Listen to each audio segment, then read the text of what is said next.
My story begins in 1830. I was 10 years old. My father and mother were dead. I lived with my aunt and uncle, Mr. and Mrs. Reed. Their house was called Gateshead Hall. The house was in Yorkshire, in the north of England. My aunt and Uncle Reed had 2 children, a boy named Mark and a girl named Ava. I liked my Uncle Reed, and he liked me, but in 1830 my uncle died. After that I was very unhappy. My Aunt Reed did not like me, and Mark and Ava were unkind to me. It was a cold, rainy day in December. All of us were in the house. I wanted to be alone. I wanted to read. I opened a book. Then I heard my cousin Mark's voice. "Jane! Jane! Where are you?" Mark shouted. He came into the room and saw me. "Why are you reading my book?" he asked. "Give it to me." Mark took the book and hit my head with it. I screamed. Mark hit me again.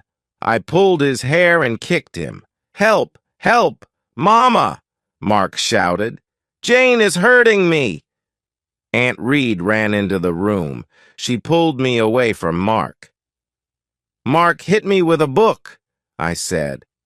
"I hate him, and I hate you too," I continued. "You are a bad girl, Jane," my aunt said. "Why do you hate me?" "You don't like me," I replied. "Mark and Ava are unkind to me. I want to leave Gateshead Hall." "You want to leave?" Aunt Reed said. "Where will you go? Your parents are dead. You cannot live alone." Aunt Reed thought for a moment. "My friend Mr. Kingston is the owner of a school," she said. "I will send you to Mr. Kingston's school." A few days later, Mr. Kingston came to Gateshead Hall. He was a very tall man. His eyes were dark and his face was cruel. "Jane," he said to me, "God does not like bad children. God punishes bad children." "God will punish Mark Reed," I replied. "Mark Reed hits me and shouts at me." "That is not true. You are a liar, Jane," Mr. Kingston said. "You must not tell lies, and you must not live here with your cousins. You will come to Lowood School. You will become a good girl." "I want to come to your school, sir," I said. "I want to leave this house." "Bad girls are punished at my school, Jane," Mr. Kingston said. "The girls work very hard at Lowood." "I will work hard. I will be a good pupil, Mr. Kingston," I said. 2 weeks later, I left Gateshead Hall. I went to Lowood School. Chapter 2. Lowood School. It was the month of January when I arrived at Lowood School at night. A servant took me up some stairs and into a big bedroom. There were many beds in the room. The girls in the beds were asleep. The servant took me to an empty bed. I put on my night clothes and got into bed. Soon, I was asleep too. I woke up very early. A loud bell was ringing. The bedroom was dark and cold. I watched the other girls as they washed in cold water and dressed quickly. There was a plain brown dress next to my bed, and there was a pair of ugly, heavy shoes. I washed quickly, then I put on my new clothes. I was very hungry. I followed the other girls down the stairs. We sat down at long tables in a large dining room. Our food was terrible. "The food is bad again," one of the girls said. "Stand up," a teacher shouted. "Don't talk." We stood up. We did not speak. We walked into a big schoolroom and sat down. There were about 80 girls in the schoolroom, and there were 4 classes. The oldest girls were in the 4th class. I was in the 1st class. 4 teachers came into the room, and we began our lessons. The lessons were not interesting. First, we read some pages in a book. Then our teacher asked us questions about those pages. After 4 hours, we went outside. It was very cold. Very soon, a bell rang. Lessons started again. 3 weeks passed. One afternoon, the head teacher came into the schoolroom. The head teacher's name was Miss Temple. Mr. Kingston was with her. We all stood up. I stood behind an older girl. I did not want Mr. Kingston to see me. Mr. Kingston walked slowly around the room. Everybody was very quiet. Then I dropped my book. Mr. Kingston stopped walking and looked at me. "Ah, the new girl," he said. "Come here, Jane Eyre." Then he pointed at 2 of the older girls. "You 2 girls put Jane Eyre on that high chair," he said. "Look at Jane Eyre, everybody," Mr. Kingston said. "This child is bad. She is a liar. She will be punished. Miss Temple, teachers, girls do not talk to this child." Then he spoke to me again. "Jane Eyre, you must stand on that chair for 2 hours," he said. "You are a bad girl." That evening I cried and cried, but Miss Temple was kind to me. "You are a good pupil, Jane," she said, "and you are not a bad girl. I am your friend." "Thank you, Miss Temple," I said. Lowood School was in an unhealthy place. The buildings were wet and cold. Mr. Kingston owned the school. He was a rich man, but he did not buy warm clothes for us, and he did not buy good food for us.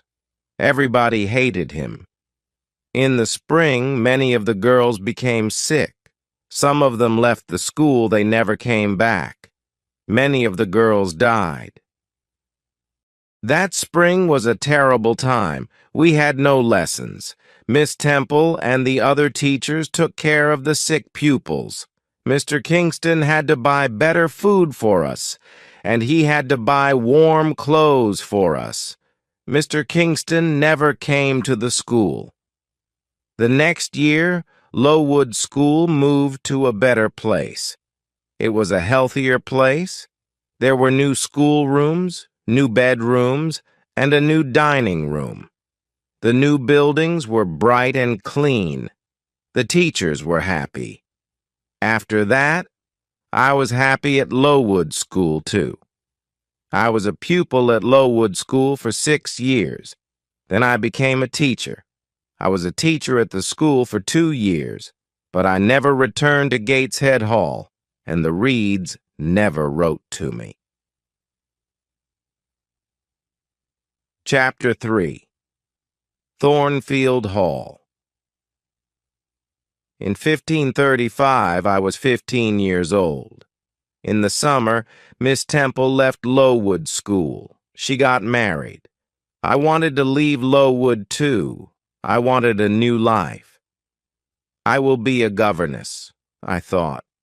I put an advertisement in a newspaper. I had a reply to my advertisement.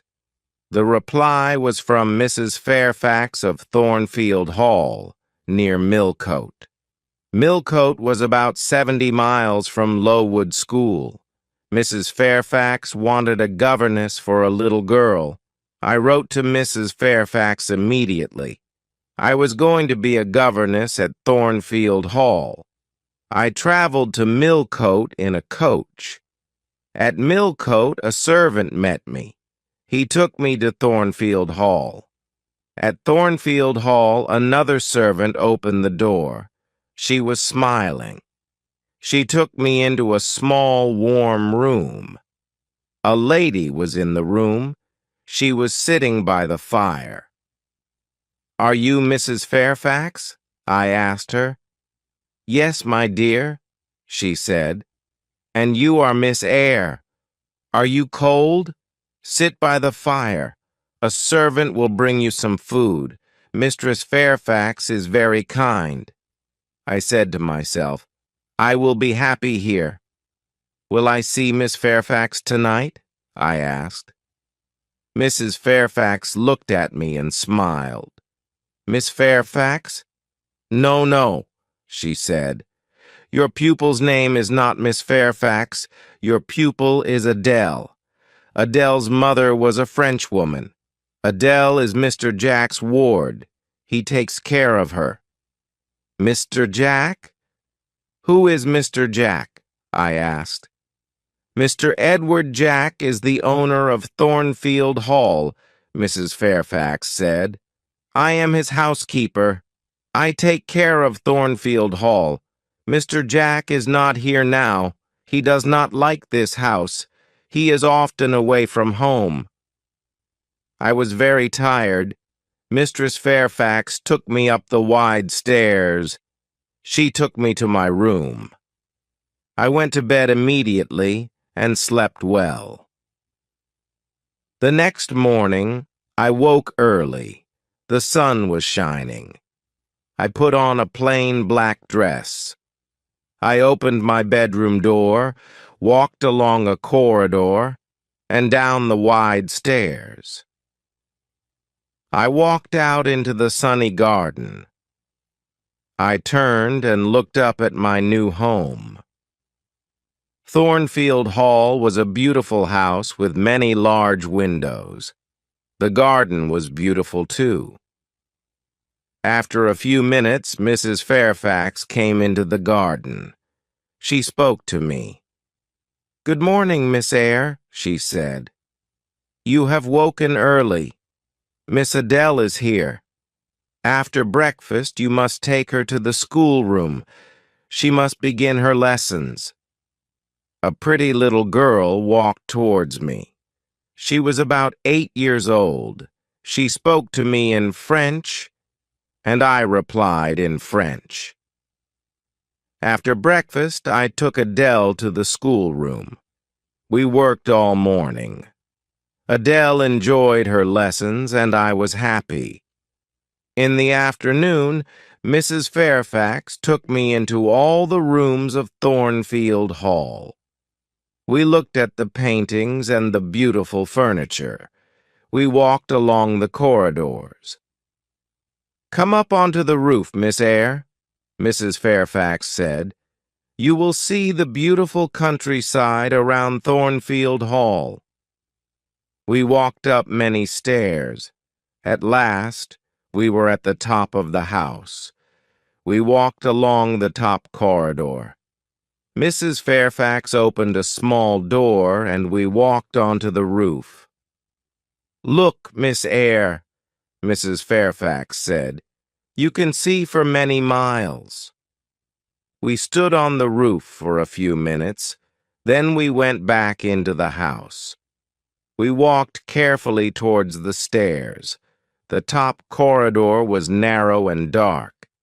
Suddenly, I heard a strange laugh.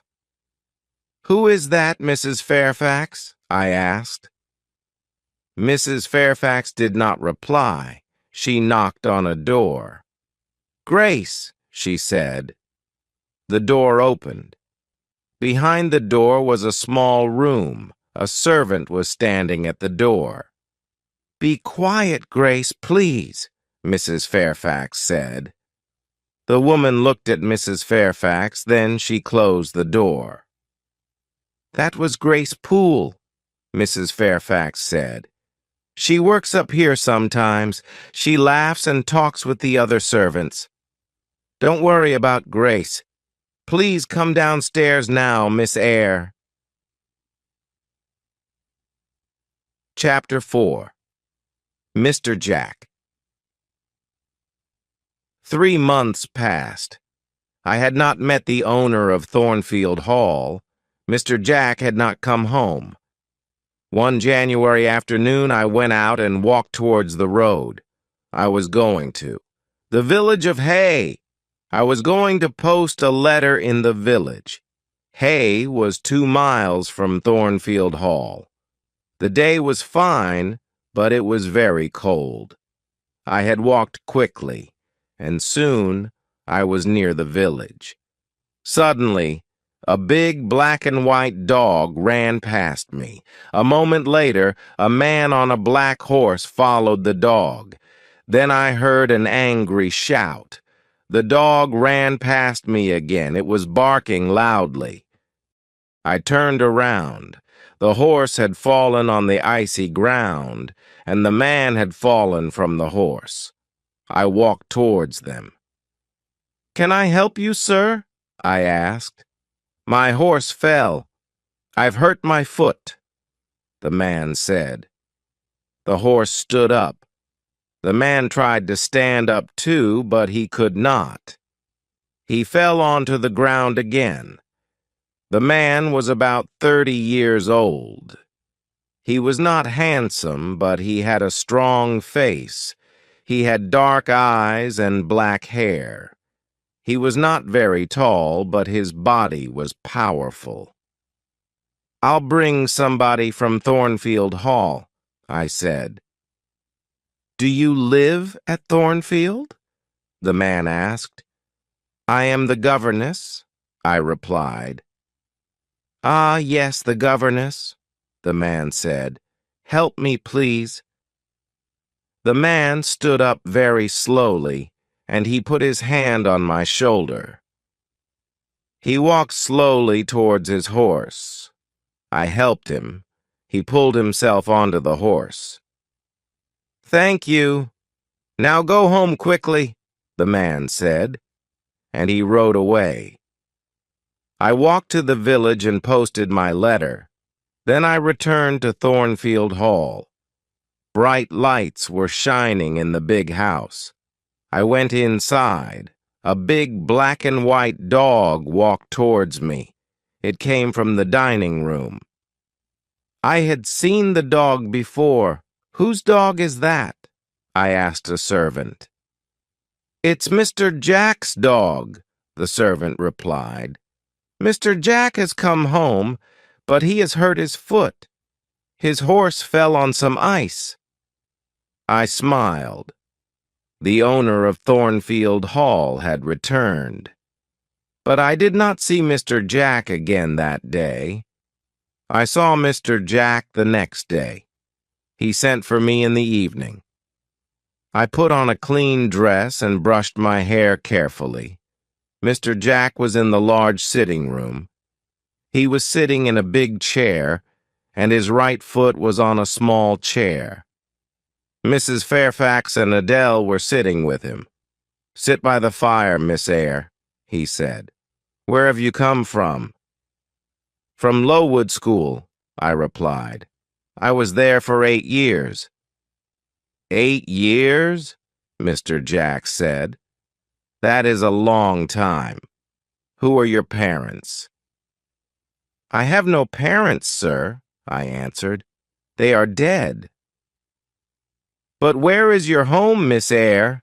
Mr. Jack asked. "I have no home, sir. I have no family," I said. "Why did you come to Thornfield Hall?" Mr. Jack asked. "I wanted to leave Lowood, sir," I replied. "I put an advertisement in a newspaper."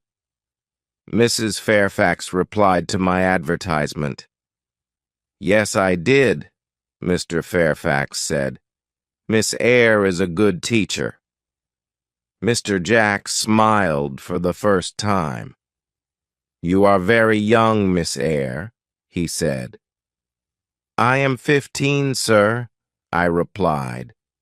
Mr. Jack smiled again. He did not ask me more questions after that. That evening, I did not see Mr. Jack for a few days. Then one night, he sent for me again. "Sit near me, Miss Eyre," he said. "Mr. Fairfax will talk to Adele." I sat down quietly, but I did not speak. The fire was very bright. I saw Mr. Jack's face clearly. I saw his large, dark eyes. He was smiling. He was happy. After a minute, Mr. Jack spoke.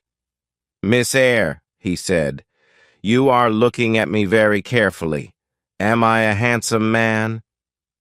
"No, sir," I said. "You speak the truth, Miss Eyre," Mr. Jack said. "Look at me again. Am I a kind man?" "No, sir," I said again. "You are smiling now, but you are not always kind." "That is true," Mr. Jack replied. "I have had a difficult life. I have met bad people. I have been a bad person myself. Now Thornfield Hall is my home. But I hate this house. You are very young, Miss Eyre. You cannot understand me." "You are right. I don't understand you, sir," I said. I stood up. "Where are you going?" Mr. Jack asked. "It is late. Adele must go to bed," I said. "Are you frightened of me, Miss Eyre?" Mr. Jack asked. "No, sir," I replied. "But you say strange things." Mr. Jack smiled. "Take Adele to her bedroom now, Miss Eyre," he said. "We will talk again tomorrow." After that night, we talked together many times. Mr. Jack was an interesting man, but he was a strange man, too. I often thought about him. Why does Mr. Jack hate Thornfield? I asked myself. Thornfield Hall is a beautiful place, but Mr. Jack is not happy. Chapter 5. Fire. It was March. One night I was in bed, but I was not asleep. The house was quiet. Suddenly I heard a sound in the corridor outside my room. "Who's there?" I said. Nobody answered.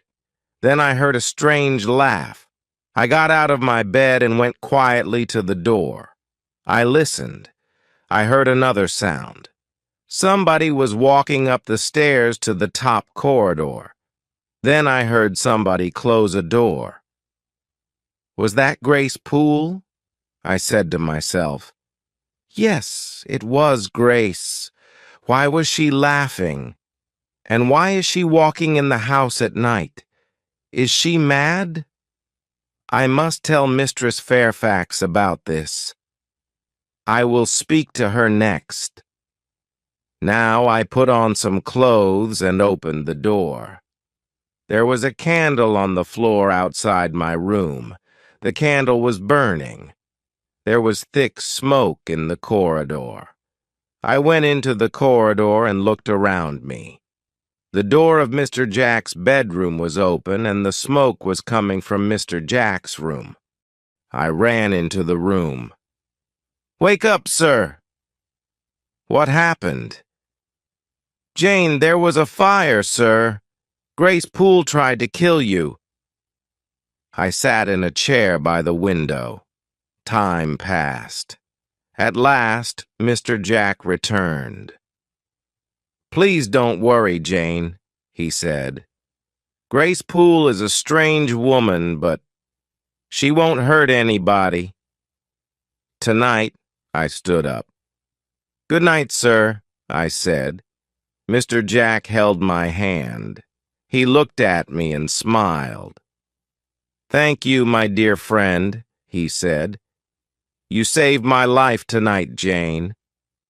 "Good night, sir," I said again. I went back to my bed. I was very tired, but at first I could not sleep. Suddenly I understood something. I loved Mr. Jack. He had smiled at me. He had held my hand. Did he love me? I did not know, but I thought about Mr. Jack for a long time. I did not see Mr. Jack the next day. He did not send for me. In the evening, I went down to Mrs. Fairfax's sitting room. The housekeeper was looking out of the window. "The weather has been good today," Mrs. Fairfax said. "Mr. Jack had a good day for his journey." "His journey? Where has he gone?" I asked, surprised. "He has gone to Ingram Park," Mrs. Fairfax replied. "Mr. Jack will stay there for a week or more. He has many friends. All his friends will be at Ingram Park this week." "Will there be any ladies at Ingram Park?" I asked. "Yes," Mrs. Fairfax said. "There will be many ladies there. Miss Blanche Ingram will be there. Mr. Jack has known her for many years." "Is Miss Ingram beautiful?" I asked. "She is very beautiful," Mrs. Fairfax said. "Will Mr. Jack marry her?" I asked. Mrs. Fairfax smiled. "I don't know, Miss Eyre," she replied. I was very unhappy. I went up to my bedroom and looked in my mirror. "Jane Eyre," I said to myself, "you are not pretty, and you are poor. Mr. Jack will never marry you. He will marry Miss Blanche Ingram. She is a rich lady.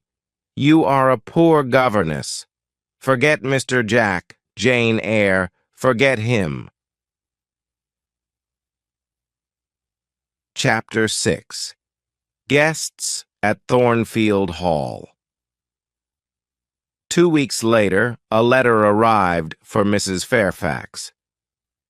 "Mr. Jack will return on Thursday," Mrs. Fairfax said. "Some of his friends will come here with him. There will be many guests at Thornfield Hall on Thursday evening." Mrs. Fairfax, Adele, and I were in Adele's bedroom. Mrs. Fairfax was looking out of the window. "The guests are arriving now," Mrs. Fairfax said. I went to the window and looked out. There were 3 carriages. 2 people were riding horses. Mr. Jack was riding his big black horse. A beautiful young woman was riding a white horse. Mrs. Fairfax pointed to the young woman. "That is Miss Ingram," the housekeeper said. Then she went downstairs. Adele wanted to go downstairs too.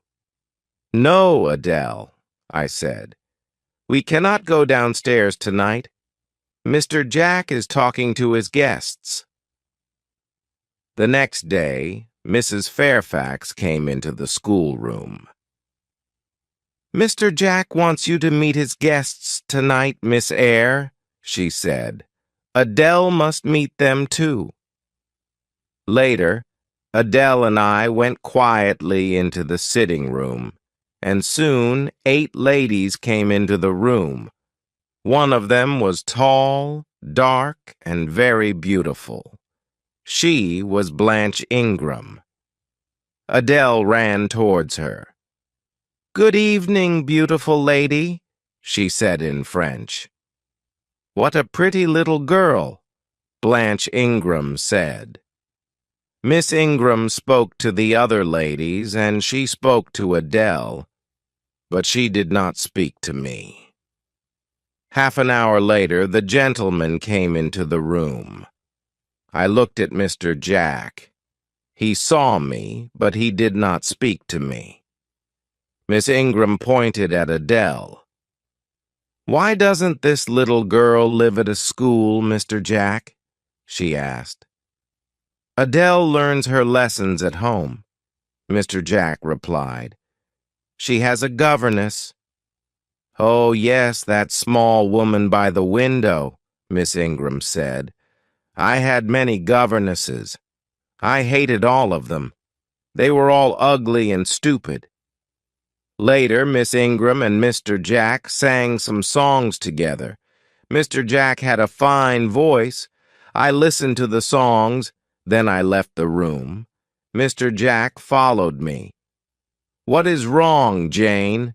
he asked. "Nothing is wrong, sir," I said. "But I am tired. I am going to my room. Good night, sir." "You are tired, and you are unhappy too," Mr. Jack replied. "There are tears in your eyes. Rest now, Jane, but please come and meet my guests tomorrow evening. Don't forget." The guests stayed at Thornfield Hall for 2 weeks. Every evening I went to the sitting room with Adele. Nobody spoke to me. Mr. Jack and Miss Ingram were always together. One afternoon, Mr. Jack went to Millcote. He returned late in the evening. I met him at the front door. "Another guest has arrived, sir," I told him. "His name is Mr. Mason. He has come from the West Indies." Suddenly, Mr. Jack's face was pale. He held my hand tightly. "Mason, the West Indies, Mason," he said. "Are you ill, sir?" I asked. "Jane, my little friend, I've had a shock," he said. "Bring me a glass of wine, please." I went quickly to the dining room. I returned with a glass of wine, and I gave it to Mr. Jack. "What are my guests doing?" he asked. "They are eating and laughing, sir," I replied. "Mr. Mason is talking to the other guests." "One day they will all hate me," Mr. Jack said. "Now go into the dining room again. Tell Mason to meet me in the library." I gave Mr. Mason the message. Then I went to my bedroom. I got into my bed. Later, I heard Mr. Jack coming up the stairs with Mr. Mason. They were laughing and talking. Soon, I was asleep. Chapter 7. A Terrible Night. Some hours later, I woke up.